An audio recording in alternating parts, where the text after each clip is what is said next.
Ada seorang raja yang gemar kawin karena orang Arab gemar kawin. Itu setiap ada perempuan cantik ingin dinikah. Nikah itu masih baik, jadi sama ndak usah anti. Soal kamu dengki sama orang poligami itu ya hasud gitu. Yang layak biar poligami, asal ada yang mau dan siap-siap ada tambah satu, hilang satu. Biasanya. Singkat cerita dia itu cinta sama seorang perempuan. Nah perempuan itu ditanya-tanyakan sama pemuda situ ajudan dia, gimana saya boleh nikah itu? Jawabannya tadi, kaifatang kihuha wa qad ra'aitu qabbalaha rajulun. Kok kamu nikahi gimana? Saya pernah melihat dia itu dicium seorang lelaki. Kamu itu seorang raja, masa nikahi perempuan yang pernah dicium seorang lelaki? Wah itu miso-miso raja. Udah enggak. Saya ini raja muslim soleh, masa nikahi orang yang pernah dicium lelaki? Suatu saat si pemuda ini menikahi perempuan itu. Mangkelnya bukan main, karena dia saingan sama raja, gak mungkin menang. Satu-satunya menang itu bikin hoax tadi itu. Ini cerita ini di Ithaf, di sarahnya Ihya. Kamu kira ini di cerita Alfu Yaumin wa Lailatin Abu Nawas, enggak, ini cerita di Ithaf. Kitab yang sangat sakral karena sarahnya apa? Ihya. Setelah nikah maki-maki raja, orang tidak punya harga diri, perempuan pernah dicium orang kok dinikahi. Tadri mandalikar rojul, kamu tahu siapa lelaki itu? Gua abuha, yaitu bapaknya. Oh terrajan wasem, nggak ngerti gue. Saya dulu pernah berdoa berkali-kali sama Allah Subhanahu Wa Taala bahwa saya ingin membaca Quran itu fasih fil makna. Fasih itu artinya jelas, runtutan logikanya jelas. Sehingga barokahnya fasih itu logika Quran atau logika yang dibangun Quran itu menjadi benar-benar logika yang diterima siapa saja, termasuk diterima oleh orang kafir. Kita tahu Umar itu masuk Islam sebelum mondok apa gak pernah mondok? Sebelum mondok, tidak pernah beliau ngaji tafsir, tidak pernah mondok. Tapi beliau dengar Quran itu faham. Karena logika yang diutarakan Quran itu logika sesuai fitrah salimah. Sesuai akal yang apa? Sehat. Saya di mana-mana cerita karena ini kebanggaan para mufassir. Ketika Jubair bin Mut'im bin Adi menceritakan bapaknya yaitu Mut'im bin Adi. Beliau adalah orang yang sangat pintar sekali sehingga didelegasikan oleh kafir Quraisy untuk jadi negosiator di Asra Badrin. Jadi perang Badar itu kan ada Asra Badrin, orang-orang kafir yang ditawar Islam. Kemudian orang ini diutus untuk jadi negosiator.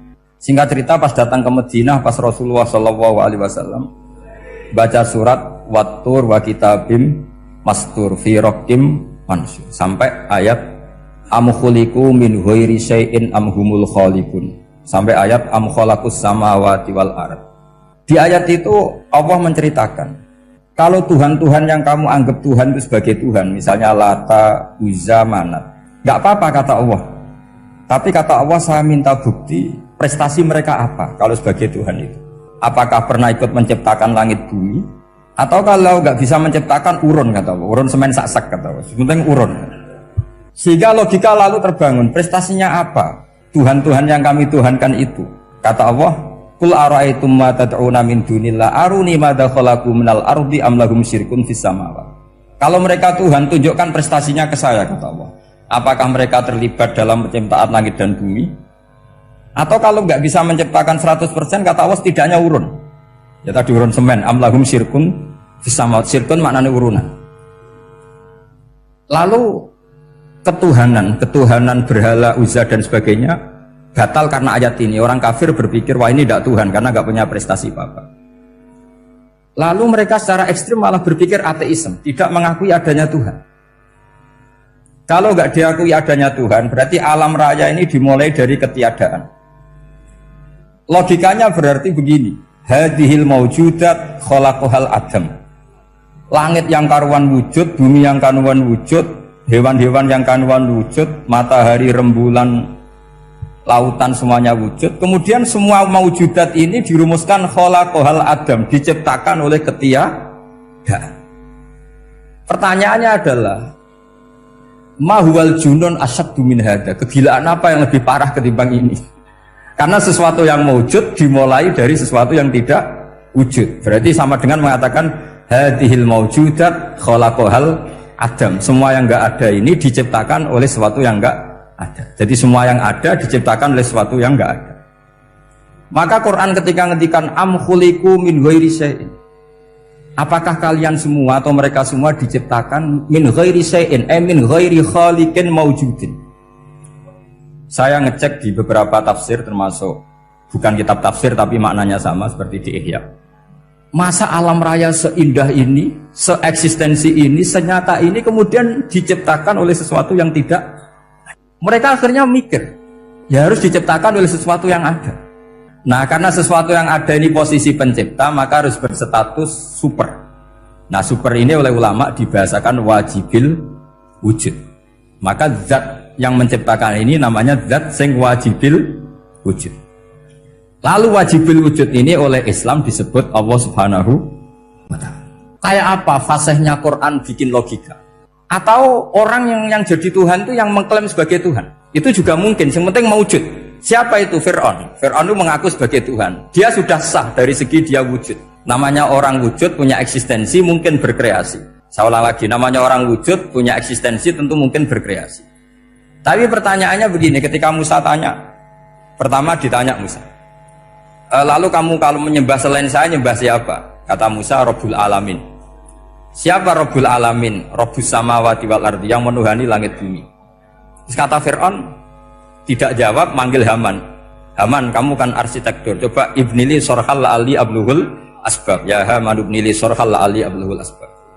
Bangunkan sebuah piramida yang tinggi, la'ali attali'u ila ilahi Musa, saya ingin melihat Tuhannya Musa. Lalu kemungkinan Tuhan di bumi, kata Fir'aun, ma'alim tulakum min ilahin ghairi, kemana-mana saya melihat yang jadi Tuhan saya. Musa ngerti kalau Fir'aun ini pekok cara bahasa Jawa itu menerangkan sifatnya Allah itu dengan sifat yang sederhana, tapi justru dengan sederhana ini Fir'aun tidak bisa jawab. Terus Nabi Musa ganti argumentasi, Rabbukum wa Rabbu abaikumul awalin, yang nuhani nenek moyang kamu, leluhur kamu. Itu terperangah, kagetnya bukan main Fir'aun.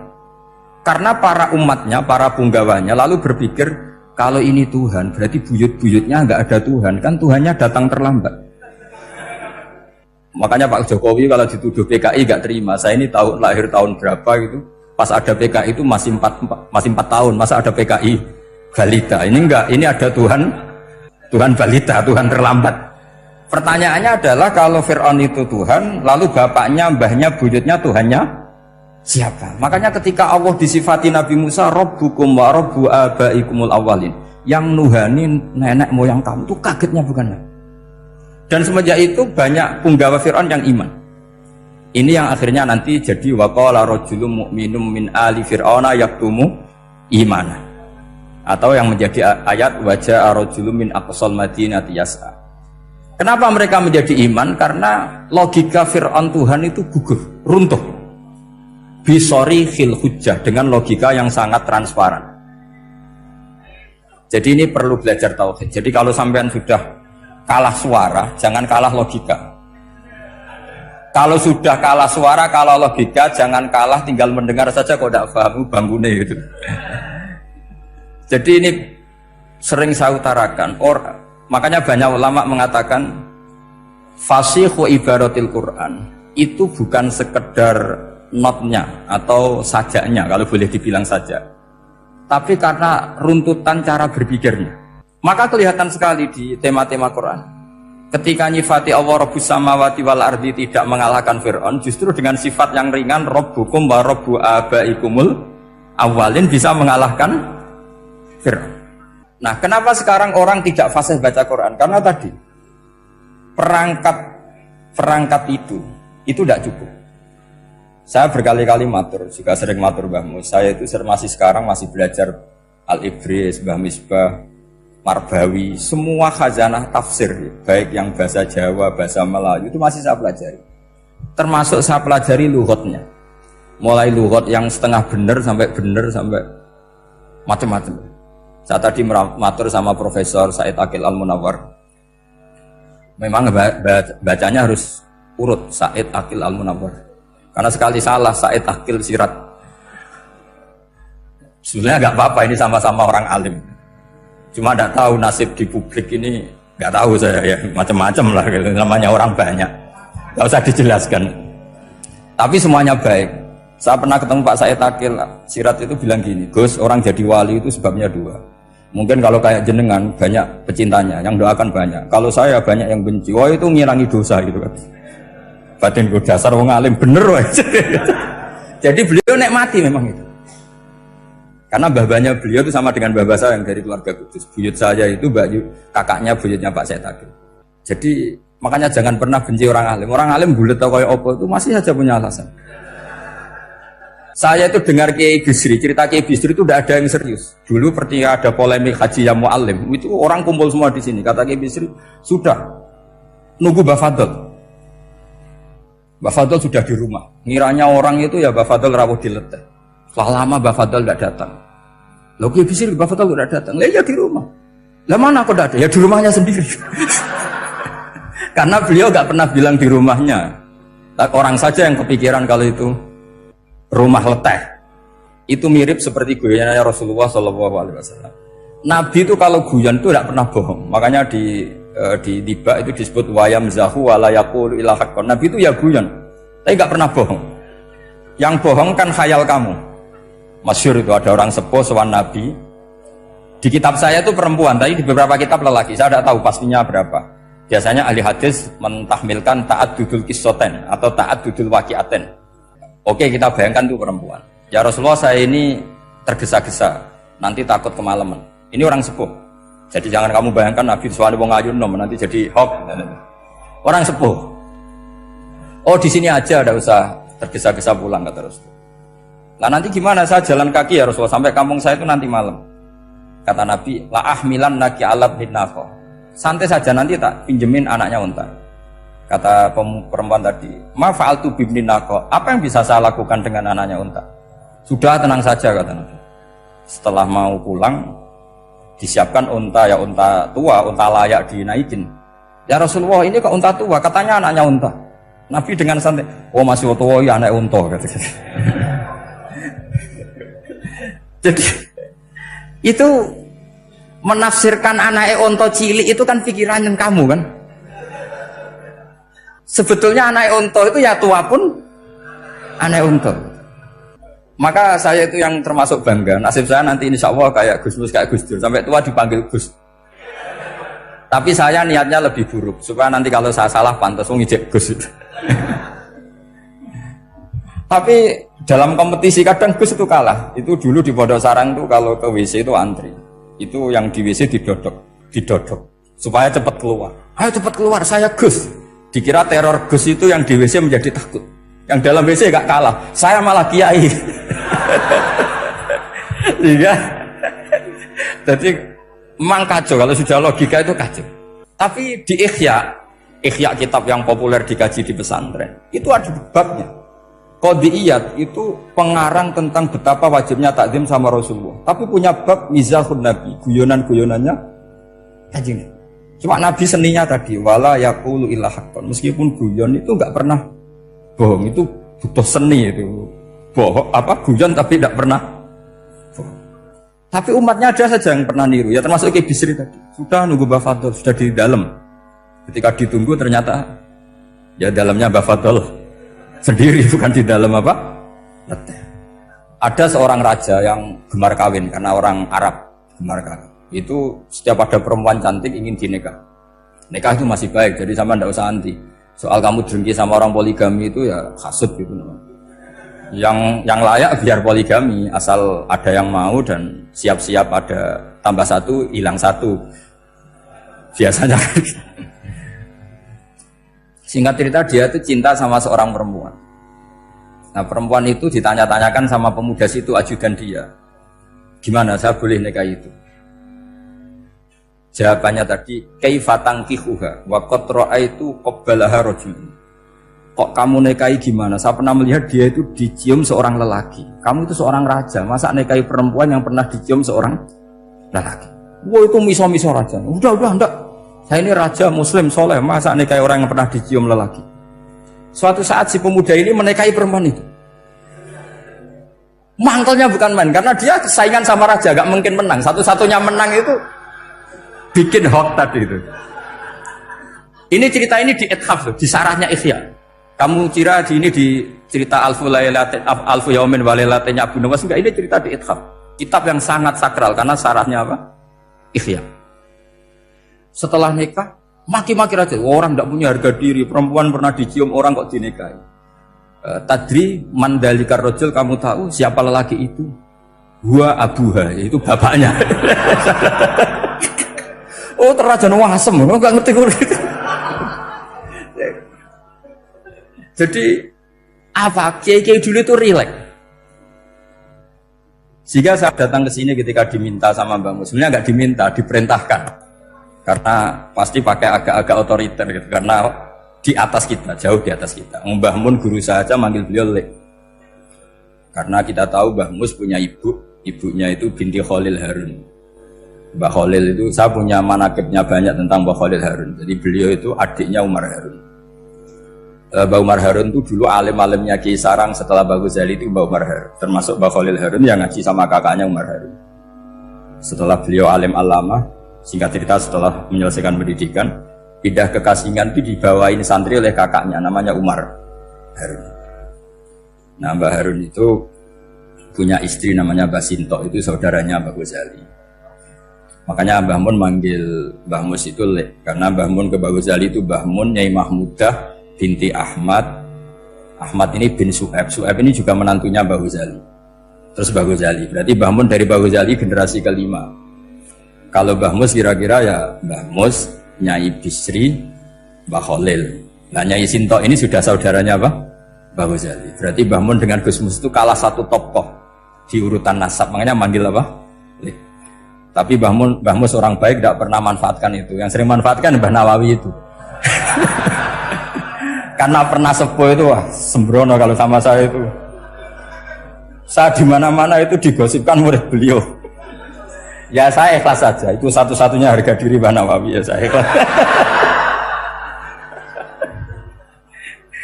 Saya ikhlasnya. Jadi karena memang saya manggil beliau juga memang pernah nyembah. Buyut saya kandung itu namanya Maimunah, itu mbaknya Mbah Dowi. Jadi saya ini juga Bani Lasem. Buyut saya kandung namanya Maimunah, istrinya Mbah Umar bin Arabi.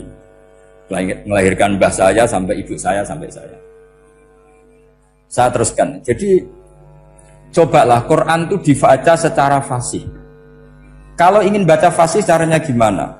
Kamu harus belajar balaghah, belajar lisanul Arab, belajar mantek, belajar logika. Nah, kalau logika itu tidak sampai, cari muhalnya. Ini fatwanya Said Robdon Al-Budi, juga fatwanya semua ulama usul fikih. Saya ulang lagi ya, kalau logika kamu nggak paham, cari sisi muhalnya. Saya ulang lagi, cari sisi muhalnya. Misalnya kamu angan-angan tentang Allah nggak dok, sedurungnya Allah itu sopo. Misalnya kamu angan-angan gitu. Sama agama tentu itu dilarang, tapi orang filsafat tetap saja nyari itu. Lalu hentikan pencarian itu, yaitu tadi katakan saja hadhil maujudat yastakhilu ayyakhluqahal adam. Sesuatu yang maujud tentu enggak mungkin disebabkan oleh sesuatu yang tidak ada. Fa innal adama la yu'athiru aslan wa la yakhluqu aslan. Namanya sesuatu yang enggak ada pasti tidak berstatus pencipta. Namanya saja enggak ada. Akhirnya la budda min ayyasbiqa hadzal alam maujudun. Maka alam ini harus didahului sesuatu yang maujud. Lah maujud ini yang oleh Islam disebut Allah Subhanahu wa taala. Sudah selesai di sini. Tinggal delok TV, tinggal ngopi, turu sampai setannya setruk karena nunggu mau bikin was-was itu lagi. Loh, saya itu termasuk kiai paling sering lihat sinetron. Kadang ya lihat Mak Lampir itu sering tidak. Sampai istri saya itu protes, Gus, dengan kata orang banyak orang alim kok senengan itu Mak Lampir. Karena setan mau menggoda saya tentang berpikir Allah. Jadi dia ngenteni. Itu malah mikir Mak Lampir gitu. Setelah lihat Mak Lampir biasanya saya itu lapar, terus makan. Habis makan tidur. Setannya masih nunggu mau was-was. Ternyata saya habis bangun ngopi lagi. Kadang lihat berita orang ditangkap KPK, macam-macam. Ini penting saya utarakan supaya setan itu tidak menang. Jadi ciri utama setan itu kata Rasulullah SAW, setan ini goda umatku, hadhil jibal khalaqaha Allah, hadhil ardo khalaqaha Allah, hadhil bihar khalaqaha Allah. Faman khalaqaha Allah. Itu makanya banyak orang jurusan filsafat keblinger karena tanya Allah itu siapa. Kata Rasulullah, jika sampai ini maka kamu harus berhenti. Lo berhenti tanpa dialihkan ke yang lain kan susah. Tinggal aja lihat dulu sinetron.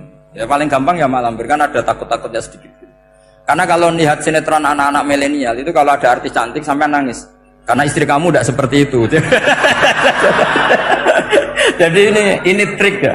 Trik supaya melihat TV tapi tidak nyesal. Makanya saya milihnya Angling Darmo, Mak Lampir. Ya saya nggak mikir maknanya, butuhnya setan bin mangkol itu. Karena ngenteni saya mikir itu, ternyata tidak mikir itu lagi. Jadi makom saya itu beda, sama-sama lihat sinetron. Mungkin saya jadi wali karena lihat sinetron. Mungkin ya. Makanya banyak wali itu nggak bisa diduga. Banyak orang jadi wali itu justru karena makan, justru karena melakukan hal-hal yang cara orang banyak itu salah. Itu Abu Yazid Al-Bustami itu pernah tanya sama Allah. Kamu nggak usah bayangkan caranya tanya gimana. Nggak wali ya nggak tuh. Sudah nggak usah tanya itu. Tanya gini, ya Allah, orang sesregup saya dalam ibadah sedekat ini sama jenengan. Lalu saingan saya dekat jenengan masuk surga itu siapa? Sama Allah ditunjukkan orang yang tidur, itu tidur yang. Ya teman kamu yang tidur di kamar. Nggak terima Bu ya, ini gimana? Kok bisa setingkat saya orang yang tidak tidur itu? Yang saya ibadah terus istighfar terus. Tapi jawabannya Allah nih, wah ibadah terus itu mergo wedi aku. Jadi kan nganggep aku itu rodok-rodok jahat gitu. Iki ora turu mergo yakin aku apian, mengane ditinggal turu. Jadi sampean jangan tiru makom saya ketika tidur. Itu punya kelas khusus. Tapi jangan tiru, ini cerita saja, sampean ndak harus niru. Karena sampean kalau niru itu harus ada Abu Yazidnya. Abu Yazid sudah nggak ada. Tapi itu ilmu. Ilmu yang cocok ndak cocok harus kita kaji. Saya tadi jagungan sama beliau, sama Profesor Said Akil Al-Munawar. Beliau cerita sebetulnya sekolahan saya itu tentang usul fikih, tapi terkenal saya Profesor Tafsir.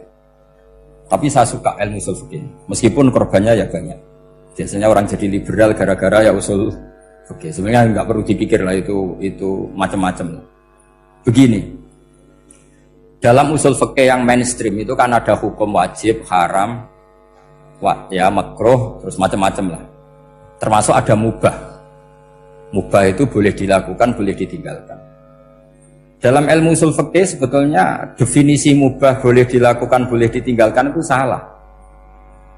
Karena begini, setiap Anda melakukan sesuatu yang mubah, pasti di saat itu meninggalkan sesuatu yang haram. Saya ulang lagi ya. Itsma min mubahin illa wa yatahaqqaqu bihi tarku haramimma. Semua teks di Lubul Usul seperti itu. Memang saya hafalkan karena ini cara saya jadi wali yang mudah murah.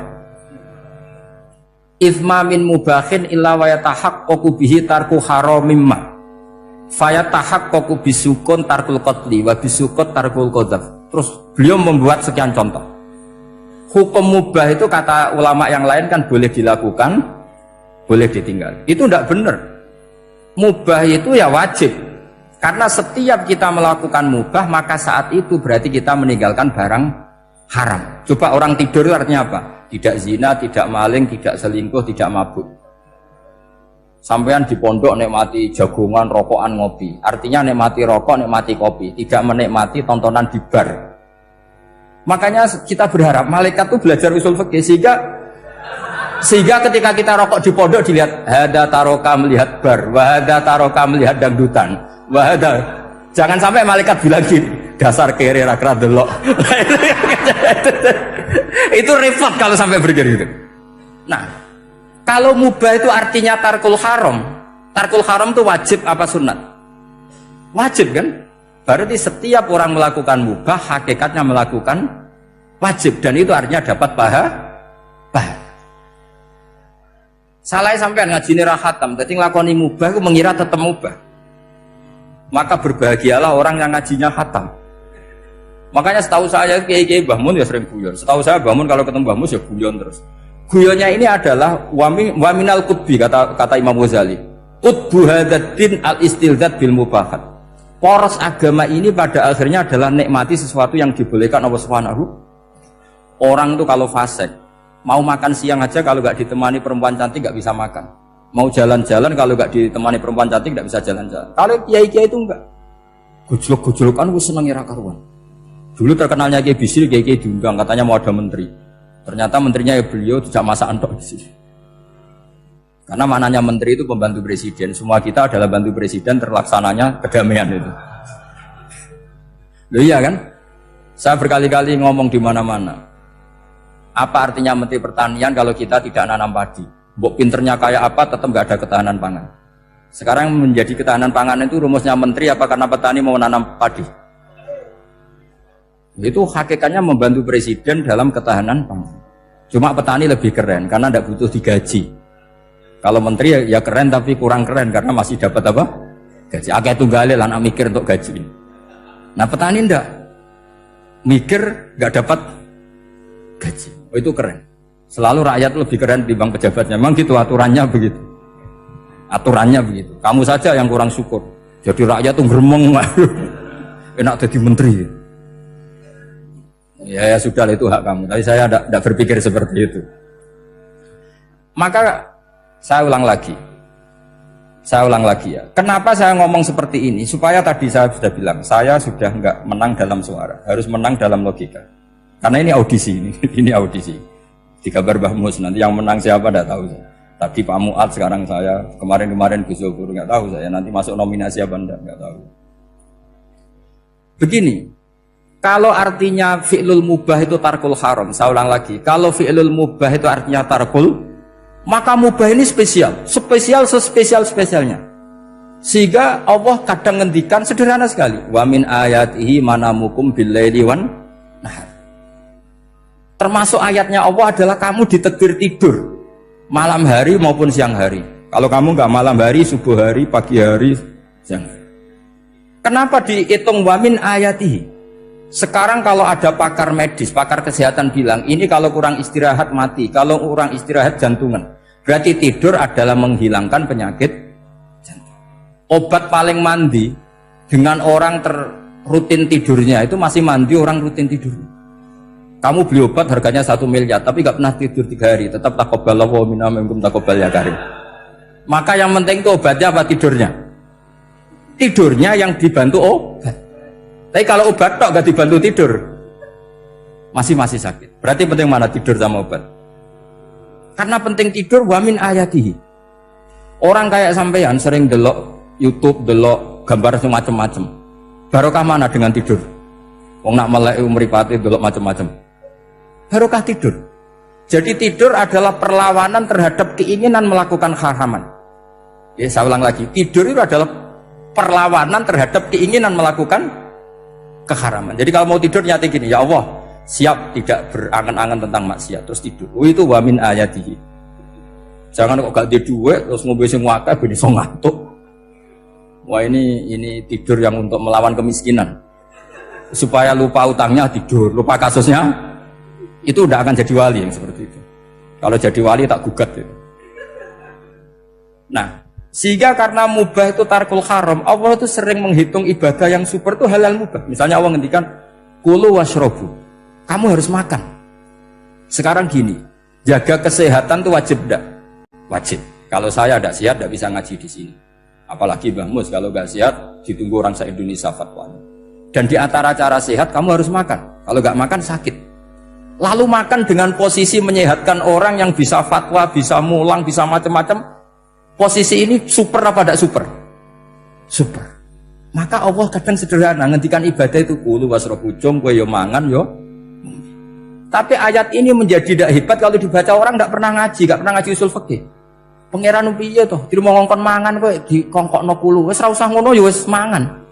Rusak Quran kena makna niku rusak.